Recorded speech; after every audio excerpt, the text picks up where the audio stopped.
luftförsvar mellan Sverige och Ukraina. Med detta steg vill Sverige och Ukraina fördjupa samarbetet, särskilt med hänsyn till modern flygförmåga. Dels för att in particular helping for the future of Ukraine and also develop the bilateral cooperation, defense cooperation of the two countries. And this agreement will reinforce our security and deepen our cooperation and also lay the foundations of continued cooperation. I'll hand over to the Prime Minister and President Zelenskiy, please.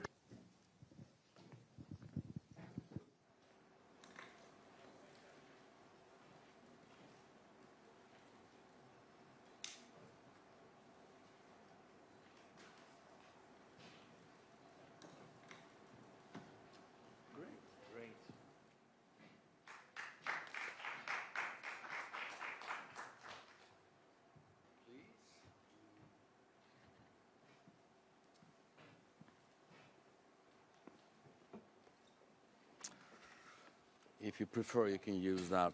Okay, great. Most welcome to all of you. And more than most of you, welcome, Mr. President. Welcome, Volodymyr. Welcome to Sweden again.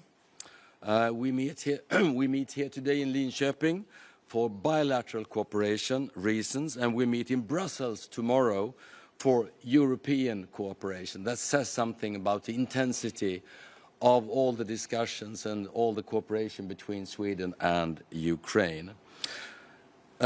Just a couple of hours ago, I came directly from the Swedish Parliament ahead of the European Council meeting tomorrow.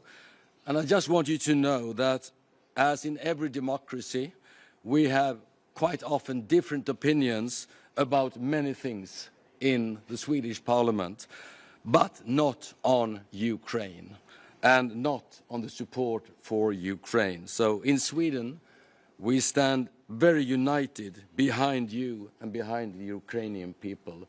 I want you to convey that from the Swedish Parliament. Volodymyr, allow me first a few words in Swedish. So, as you can hear, my voice is just perfect. Got a cold on Saturday anyway. So here we are in Saab in Linköping. This is no coincidence, where JAS Gripen is constructed, and the latest model, the Series E, which we can see behind us, was delivered to the Swedish Air Force just the other day for the first time. And Swedish engineers behind it, and with Swedish fighter aircraft, the Swedish people will become safer, but Gripen can also make the whole of Europe a safer place. President Zelensky and I have just signed a letter of intent. This is a letter of intent between Sweden and Ukraine, and this is the beginning of a long journey. And it will take us one step closer to a major export deal for Saab, for Sweden, together with Ukraine. This means great opportunities for the Air Force of Ukraine in the future, and also for Sweden and its defense industry, but also for a long-term industrial cooperation between Sweden and Ukraine. As you in here already know, and as President Zelensky knows better than anybody else, Sweden is one of the greatest military donors to Ukraine in absolute terms. We contribute with artillery, with aircraft, etc. And on the Air Force side, we're contributing with radar surveillance airplanes, AC1G, those of you who are interested.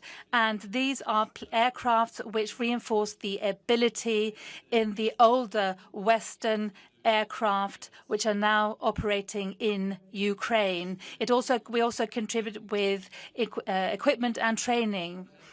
But it's also important, we are learning as well a great deal from Ukraine. And today we have in detail gone through a number of areas where Sweden has listened to the experience of Ukraine, military, civilian, taking that on board from Ukraine, showing that we can benefit from, but then we can also help Ukraine further with. Now, this letter of intent, agreement of intent, is something else. It is not aimed at any new donations at the moment. Instead, it is about a long-term cooperation when it comes to this type of cooperation and the possibility of having a major deal between our two countries, probably between 100 and 150 Gripen aircraft model Series E, which is beginning to be produced now.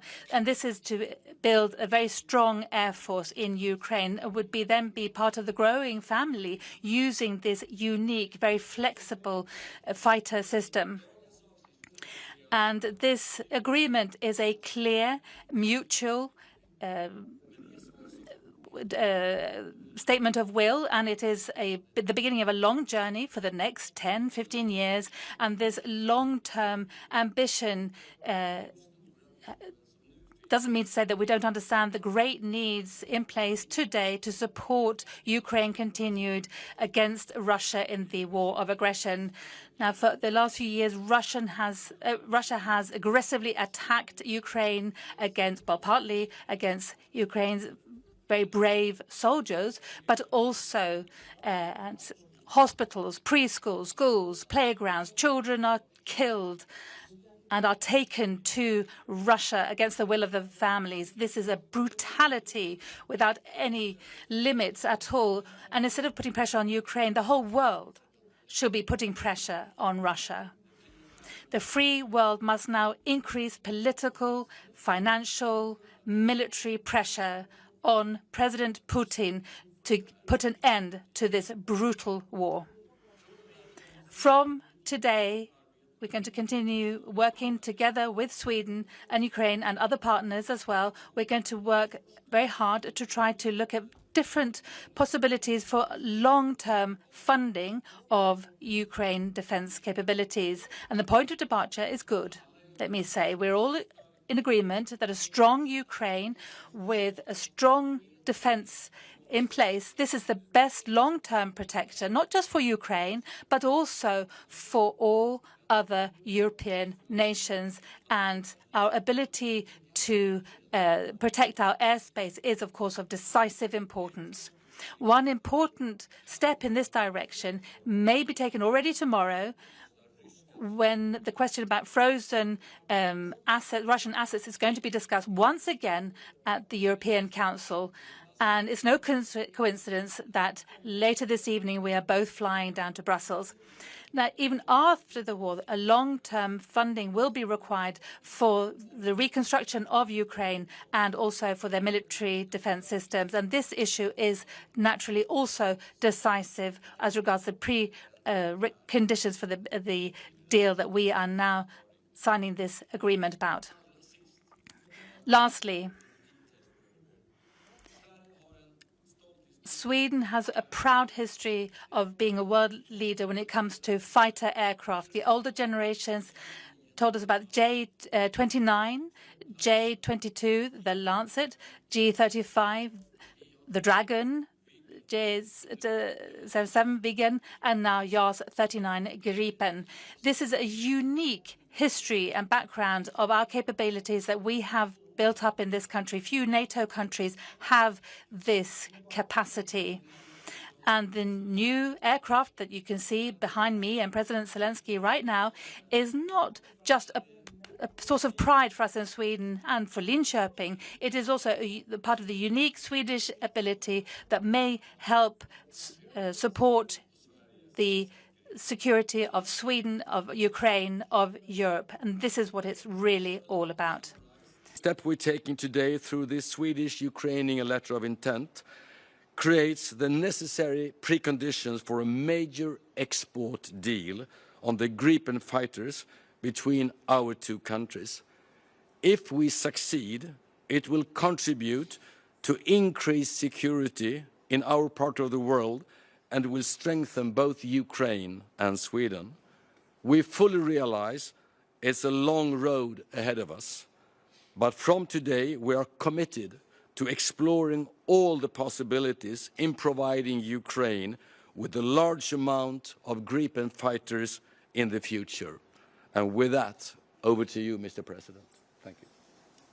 Thank you so much, Ulf. Thank you very much for having us and for your support, for everything. Thanks. Thank you so much. Thank you. Dear guests, dear Ulf, dear teams, ministers, dear Sweden, today we are opening a